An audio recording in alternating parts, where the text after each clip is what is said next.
Hello, folks. This is Anthony once again from Honda Snowblower Enthusiast on Facebook and YouTube. I want to show you what I've been working on for this month, November 2023 projects in the garage. I do this for mainly for my own use and the family and all the members and subscribers to show you what I'm working on. Let's check out this right here. Here's a 621 that I just serviced. This is my personal single stage 621, which I just absolutely love. Um, Here is what is this? Oh, this is a 724 that I'm going through. I got it from a guy. He couldn't get it started and running. It had all kinds of issues because it had been left outside. So I've been slowly going through that. Over here is a bucket, uh, the bucket and the gas tank and the chute that I just got from the powder coating shop. I'm going to put that on this machine here. Here's a 928. I just use a junk bucket when I'm working on it if I have to put it up on its nose. It's a 928. Runs pretty good. I'm going through the whole thing top to bottom. It's going to get the new powder coated tank, and it's a lot of fun doing these machines. I'm doing a bunch of upgrades. I'm going to put a impeller kit in it, so it should be a really nice machine when it's done. Down here, I think I showed this before. Here's a engine, a GX200 from a 724. The owner never checked the oil. He had it for like 7 to 10 years, he told me. He didn't know how to check the oil. Well, it blew up on him. Well, it really didn't blow up. It just seized on him. So I just bought a rebuild kit, new piston, rod, rings, gaskets, and everything, and I'm going to rebuild that. Over here, I've got a 724 that I just finished today. It's in pretty good shape. It took me over a year to do this. It had a blown engine. I rebuilt the engine.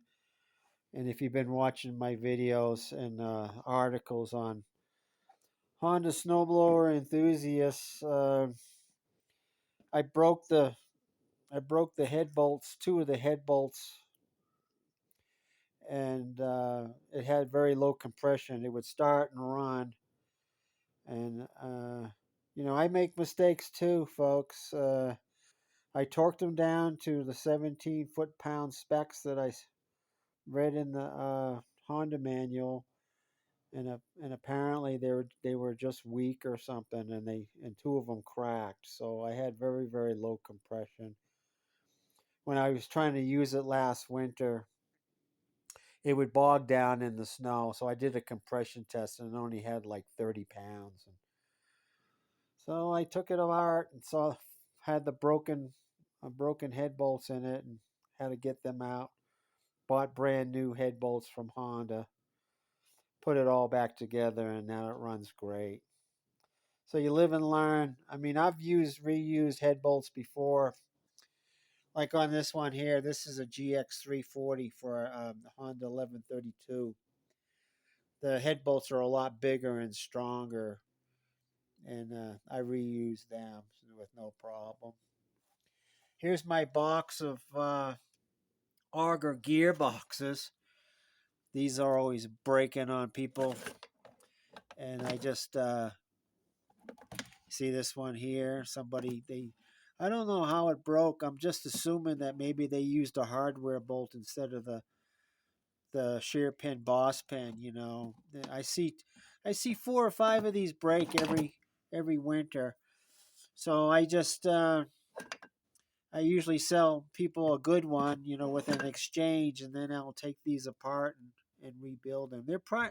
pretty pricey to rebuild. You know, like this shaft right here is over $100, and then by the time you change the bearings, if necessary, you always have to change the oil seals pretty much, and you want to make sure that none of the gears in here are damaged.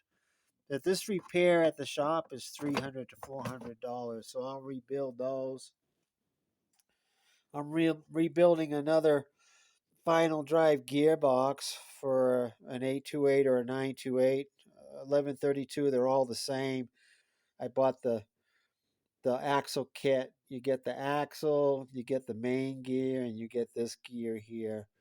I think it's around $200. And then by the time you change the bearings and the bushings, you know, this is a new bushing right here, and the gaskets and everything, you're looking at, you know, $250 to $300. You know, you have to inspect all the gears very well to make sure the teeth are all there. Sometimes there's a broken tooth, or they're worn. I always change the counter shaft. It's about $23. I always change this because the splines are very small. You know, and they're probably worn after 20 years or so. So for an extra $20 or so, I always change this too.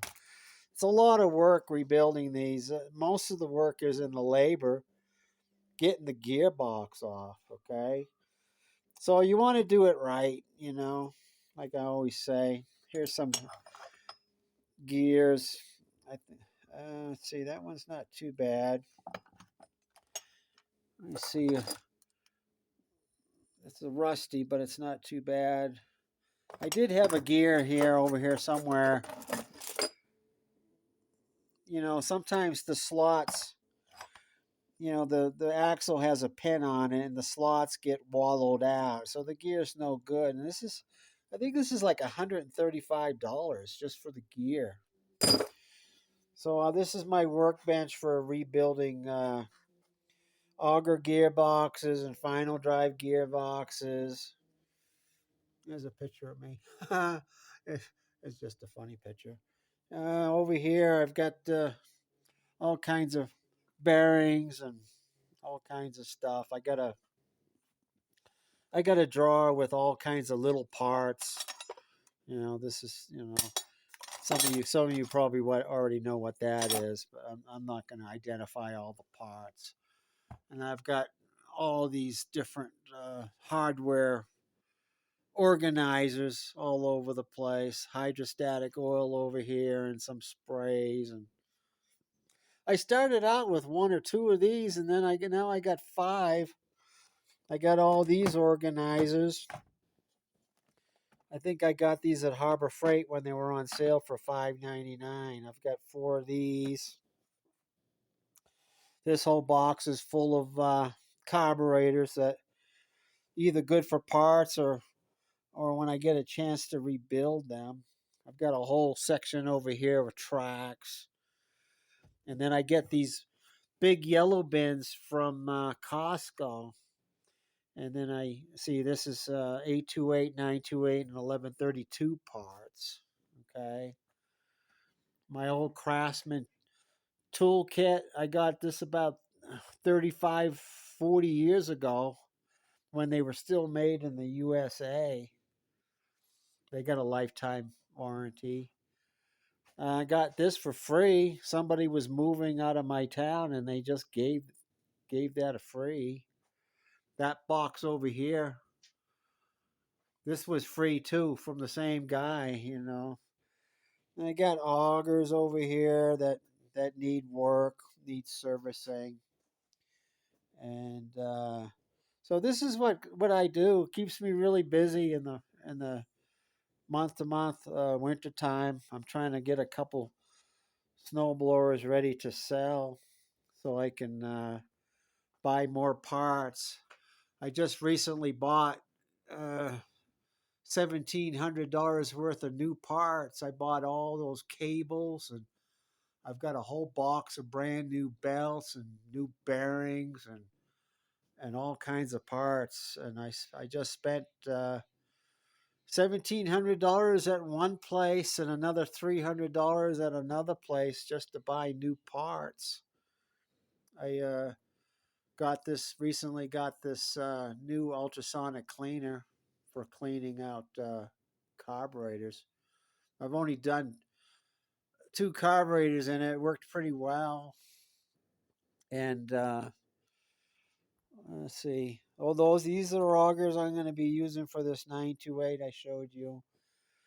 And what I do when I get a machine with a broken final drive gearbox, sometimes I can pick them up pretty cheap. I'll rebuild the gearbox. I take the side cover off the engine bed, rebuild the gearbox so it's ready to plug in. So if I get another machine with a busted gearbox, I got two that are ready to go. It just needs the grease zerk in it. I already tested it. It needs the grease zerk in it. Pump in some grease. But if I get an emergency, if I break one of my machines, the gearbox or whatever, which fortunately I haven't done yet, but then I can just instead of rebuilding the gearbox, I can plug it in. So thanks for watching. I really appreciate it. Please like and subscribe if I'm helping you people, save money and have some fun with this group where you can share ideas and save money by doing your own basic maintenance and repairs. Appreciate it very much. Have a great day.